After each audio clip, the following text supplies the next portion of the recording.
School জীবনের সবথেকে বড় পরীক্ষা হচ্ছে মাধ্যমিক পরীক্ষা। আর এই মাধ্যমিক পরীক্ষা নিয়ে পরীক্ষার্থীদের মনের মধ্যে নানান টেনশন কাজ করে। ম্যাথামেটিক্স এবং ফিজিক্যাল সায়েন্স নিয়ে যেমন টেনশন কাজ করে, ঠিক তেমন ইতিহাস বিষয় নিয়ে কিন্তু টেনশন কাজ করে। কারণ প্রায় প্রতি বছর দেখা গেছে ইতিহাস প্রশ্ন কোথাও কমপ্লিকেটেড হচ্ছে এবং কমন না পাওয়ার প্রবণতা অনেকটাই বেশি। আর আমি এই প্রসঙ্গে তোমাদেরকে বলতে পারি, যদি তোমরা ইতিহাস বিষয়ে একটু সায়েন্টিফিক্যালি পড়াশোনা করো তাহলে কিন্তু তুমি নিশ্চিত রূপে কমন পাবে। তোমরা প্রশ্ন করতে পারো যে স্যার সায়েন্টিফিক্যালি বলতে কেমন? 2017 থেকে 2024 পর্যন্ত মাধ্যমিকে ইতিহাসের যে প্রশ্নগুলো এসছে, যে রিদমে প্রশ্নগুলো এসছে, সেই রিদম মেনটেন করে যদি তুমি পড়াশোনা করো তাহলে কিন্তু তুমি কমন নিশ্চিত রূপে পাবে। সর্বোপরি তোমাদের WBTA, ABTA এবং WBH টেস্ট পেপার অলরেডি বের হয়ে গেছে। তোমরা যদি একটু খুঁটিয়ে দেখো যে কোন প্রশ্নটি একাধিক টেস্ট পেপারের একাধিক পেজে রয়েছে। আর সব থেকে বড় ব্যাপার, স্কুল থেকে অলরেডি তোমরা অনেকেই পেয়ে গেছো পশ্চিমবঙ্গ সরকারের যে টেস্ট পেপার, সেই টেস্ট পেপারটা অলরেডি তোমরা পেয়ে গেছো। সেই টেস্ট পেপার যদি তোমরা সমাধান করো তাহলে কিন্তু তোমরা কমন পেতে বাধ্য হবে। আর আমি তোমাদের জন্য নিয়ে এসেছি ইতিহাসের প্রশ্নের মান 2, সেই 2 নম্বরের মোস্ট ইম্পর্টেন্ট প্রশ্নগুলো। ঠিক সেম 2017 থেকে 2024 পর্যন্ত প্রশ্নের রিদম দেখেছি এবং WBTA, ABTA, WBH এই 3টে টেস্ট পেপার খুব সূক্ষ্মভাবে ঘাটাঘাটি করে আমরা প্রশ্নগুলোকে বাছাই করেছি এবং বিভিন্ন এক্সপার্টরা মিলে আমরা চয়েস করেছি এই প্রশ্নগুলো, যে প্রশ্নগুলো দিতে চলেছি। আমি নিশ্চিত রূপে এটুকু বলতে পারি যে তোমরা এই প্রশ্নগুলো যদি ঠিকঠাকভাবে প্র্যাকটিস করে যাও তাহলে কিন্তু ডেফিনেটলি তোমরা কমন পেতে চলেছো। যাই হোক, আর বেশি কথা বলাবো না। মাধ্যমিকের বিভিন্ন বিষয়ে সাজেশন এই চ্যানেলে তোমরা পেয়ে যাবে। তাই এই চ্যানেলে যদি নতুন হয়ে থাকো তাহলে অবশ্যই করে চ্যানেলটিকে সাবস্ক্রাইব করে রাখো। আর যদি ভালো লাগে বন্ধুদের সঙ্গে লাইক এবং শেয়ার করতে কিন্তু একেবারেই ভুলবে না। আর আরেকটা কথা না বললেই নয়, যদি তোমাদের কোনো রকম কোনো প্রশ্ন থাকে তোমরা কিন্তু কমেন্ট সেকশনে জানাবে, আমি উত্তর দিতে বাধ্য থাকবো। তো চলো যাওয়া যাক ভিডিওর মূল অংশে। প্রশ্নের মান 2। প্রথম অধ্যায় অর্থাৎ ইতিহাসের ধারণা।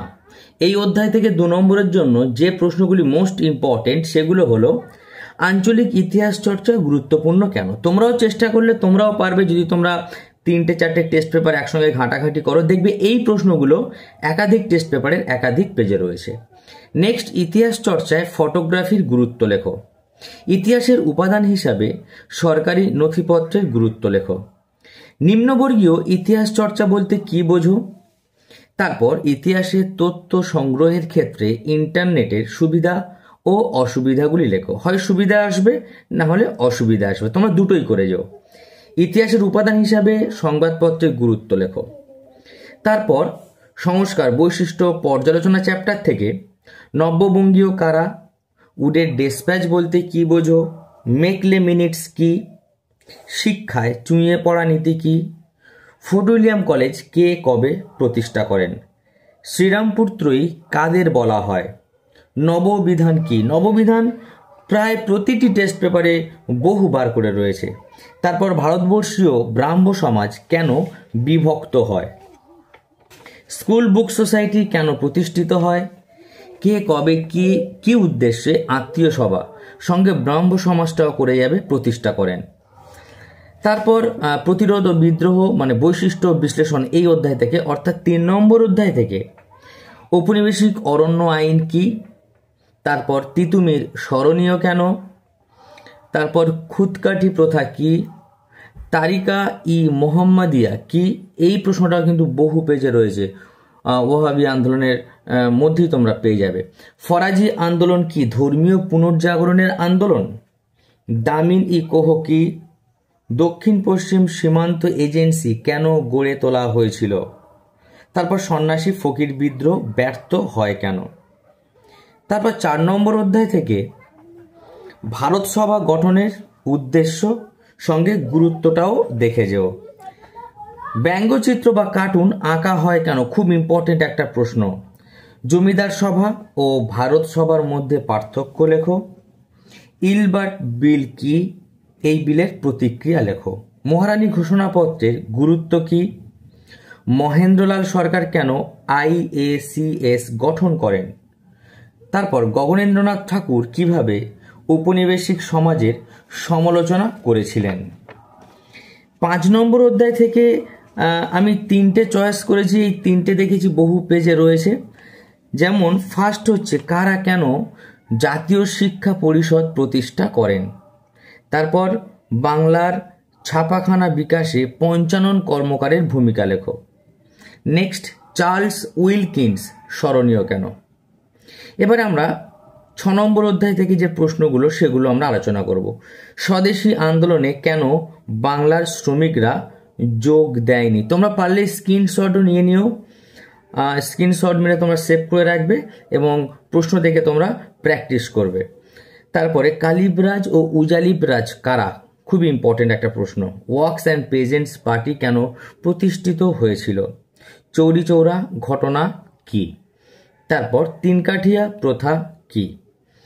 এবারে যে প্রশ্নগুলো দিতে চলেছি সেগুলো 7ম অধ্যায়ের, অর্থাৎ 20 শতকের ভারতের নারী ছাত্র প্রান্তিক জনগোষ্ঠীর আন্দোলন।